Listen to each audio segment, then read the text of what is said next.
ખેડૂત મિત્રો, તમે અત્યારે જોઈ શકો છો તારીખ 29/2024 બીજો મહિનો જયભેરીમાં જે વીણાટ આવેલું છે.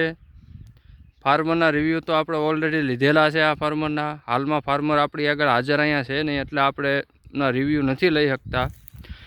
બાકી તમે જુઓ, આ વીણાટ આ તારીખમાં કોઈ પણ વેરાયટીમાં તમને જોવા નહીં મળે. છેલ્લો વીણાટ છે તો પણ તમે કોઈ પણ ડાબકું જોઈ લો, ક્યાંય તમને ડેમેજ ડાબકું નહીં દેખાય, હળો નહીં દેખાય, અને ક્યાંય પણ ગોગડું જોવા તમને મળશે નહીં. તો જે કોઈ ફાર્મર કોટનની ખેતી કરતા હોય એના માટે બેસ્ટ વેરાયટી રોયલ સીડ્સ જયભેરી.